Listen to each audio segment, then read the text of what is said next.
What's up everyone, Danny Lightning back with another War Robots video. So we're going to talk about the brand new update 7.9 guys. 7.9 is here.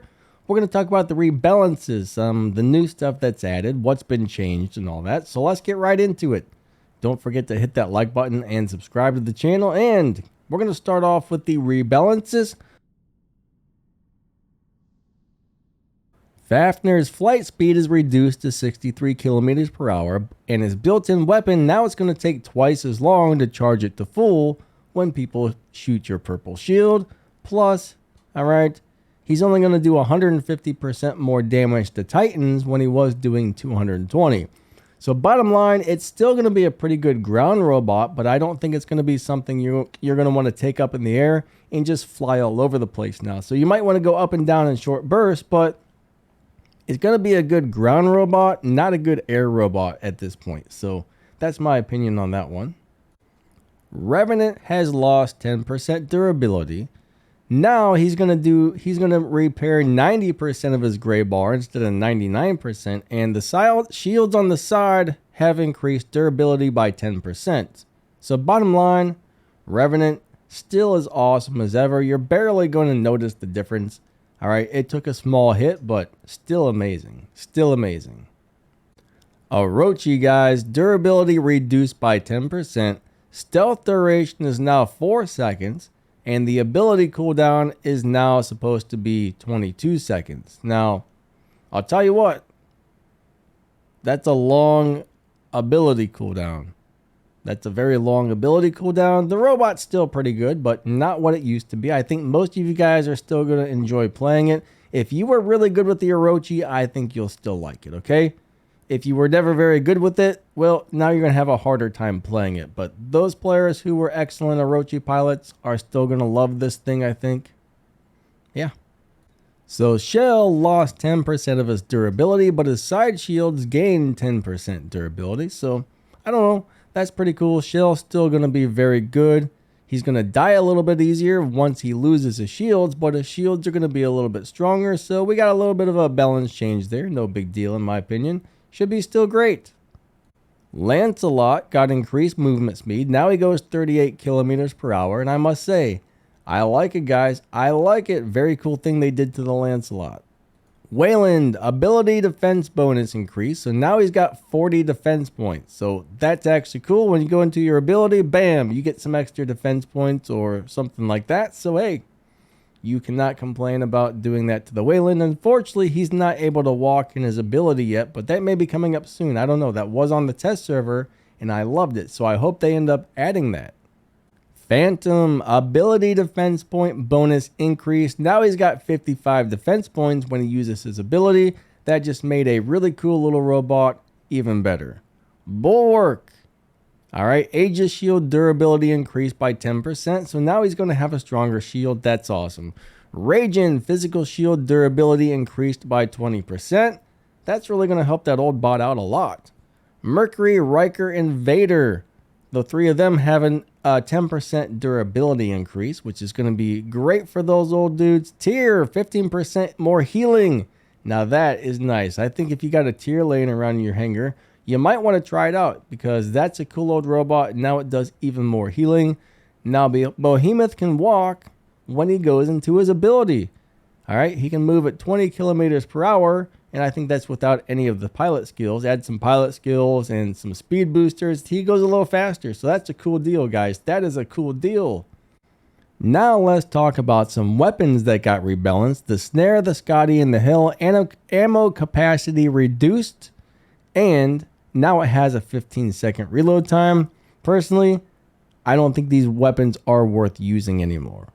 All right, I really don't. Toxin, Bane, Venom. Corrosion damage reduced by 25%. You know what? Don't worry about it. These weapons are still amazing. Scorcher, Incinerator, Atomizer, Halo, Corona, Glory, Zeus, Ion, Ballista, Arbalist. All of those got a 10% damage increase. So I'm going to tell you what, that is pretty awesome. That is pretty awesome. That's a very, very good thing for those weapons. Smuta damage decreased by 10%. And I think it's way too strong still. They should decrease that a little bit more, in my opinion. Those weapons are still ripping people to shreds on the battlefield. All right, Puncher, damage increased by 10%, decreased. Damage decreased by 10%. Particle speed increased by 15%. So basically they do 10% less damage, and now at a distance the bullets spread out more, so it's going to do less damage at a distance. So yeah, those are really made to be up close in your face weapons. Trebuchet, now it has an 18-second reload time instead of a 23-second reload, which is going to help that weapon out big time. Trebuchets are actually really cool, but the reload time, 23 seconds, took forever to get one shot off. So yeah, that's a big deal for him. In Magnetar, damage increased by 15%, guys. That is amazing. Magnetars are doing awesome right now. I've been playing on my Kepfree, and I love it. I love it. Now, we got a couple other things, like some modules and whatnot, that have got a rebalance. So Nitro units, instead of wearing off once you lose 30% damage, now you have to lose 40% damage before they stop working. So that's kind of cool. Battleborn will now give you defense points for 25 seconds instead of 20. So that's actually really cool. Nuclear amplifier stack accumulation rate is decreased. So, all right, now you've got a maximum of 95 stacks instead of 80, and it's going to take longer to get to full power. Once you get to full power now, you're going to get something like 76% extra damage instead of 80. So it's going to take longer to get to that 76% now because of the more stacks. So it lost a little bit of damage, and now it takes longer to charge it up. Now we got something crazy going on with the Last Stand. Instead of being completely immune to damage, now you have 99% damage resistance when the Last Stand comes on.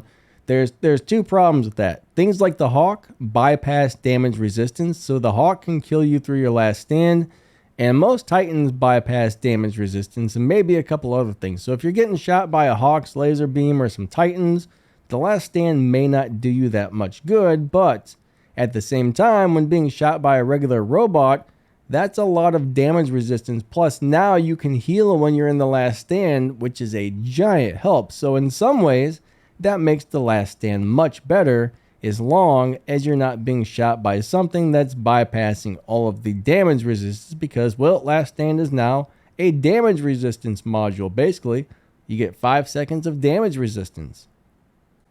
So let's go ahead and talk about what's new in the game. All right, so we got one of the maps that are supposed to be covered in cherry blossoms, which is very cool. We can now move our controls anywhere we want on the screen. So you don't like where the power cell button is? Drag it over and move it. You don't like where the main control is? Move it somewhere, guys. You can move your controls all over the screen wherever you want them, which is super, super cool. You just have to go into the game settings and find the place where, well, it says to move your controls or whatnot. Now, the photo seems to be missing, but the new Titan Heimdall has been added to the game, and he is actually really awesome. All right, new Titan weapons, the Dazzler and the Lantern. These are pretty crazy, awesome Titan weapons, guys. I like these a lot. What these weapons do is when you get hit with them, they have an accumulation, and they will blind the enemies temporarily. We got the new Titan module, the Onslaught Reactor. Okay, so this is a new module for Titans.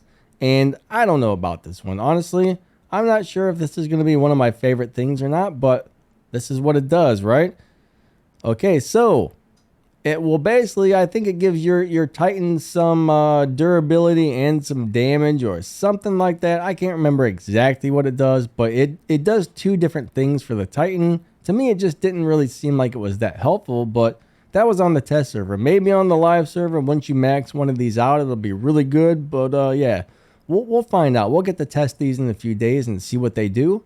So we'll have a video about a bunch of this new stuff coming up pretty soon as well. We have a new drone called the Whiteout, which you can actually see in this little photo here. And the Whiteout drone, when you get around a bunch of enemies, it'll let off a little EMP.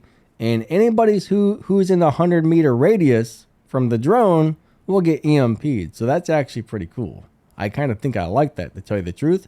So we got two new legendary pilots. We got Masaki and we got River, all right? Masaki is for Kepfree. So when Kepfree's ability is active, Masaki provides immunity to freeze, suppression, and lockdown. So basically, it's like an anti-control pilot. Next, we have River, which is for the Typhon. When the Typhon's cannon is fired, the robot gets a bonus to all damage for 5 seconds. And I would assume that means all the weapons. I would think that's the cannon and the 4 medium weapons, but don't quote me on that just in case. We'll find out eventually, okay? But I think that's how it's supposed to work. And we've got a few bug fixes as well. They fixed the bug due to which you couldn't transfer an extension from one ship to another. I don't know what that means. Fixed the bug due to which you couldn't see the ships on the description screen. Fixed the bug causing Avenger to shoot through cover. Fixed Luchador. Titan has 20% suppression ability, but description stated 80%. The actual balance hasn't changed. So basically there was a problem on Luchador's description. Fixed repair amplifier effects, and they fixed the bug causing Striker not to deal damage. Good. That kind of sucked, man. I remember playing the Strikers before, and they weren't hitting people at certain ranges and whatnot, and that was not fun, so I'm glad they fixed that one. Alright, so bottom line, those are the changes and the new things added to the game. So a couple of the nerfs, well, unfortunately, Fafnir is not what he used to be, okay? Fafnir's not that good anymore, and the Norse weapons like Helen Scotty, unfortunately, they're no good now. They're no good. I wouldn't use them. They're just pretty terrible. But most of the other changes are either welcome changes or very, very good changes for certain things. So most of it I love. A few of the things I don't like, but hey, not everybody likes anything. So guys, if you want to help out your favorite YouTubers, always remember to hit that like button, subscribe to their channel, and watch the entire video. If you get on and watch 30 seconds worth of the video and you leave, that actually hurts the channel, especially if it's like a 10 or a 15 or a 20-minute video. Watch as long as you can because YouTube keeps track of all of those stats. And when it sees a video is getting a lot of likes, a lot of subscribes, a lot of comments, and people are watching the majority of the video, they start promoting that channel, and that really helps the channel out a lot. Also, if you watch the ad, if you watch 30 seconds worth of an ad before you skip it, the YouTuber gets paid for that ad. If you skip it before 30 seconds, I guess they don't. So if you want to help your favorite YouTubers, guys, including me or anybody else on YouTube, that's some stuff to keep in mind. So anyways, thanks for watching. You guys are amazing, and we will catch you next time, all right? Lightning out. Have an awesome day. See ya.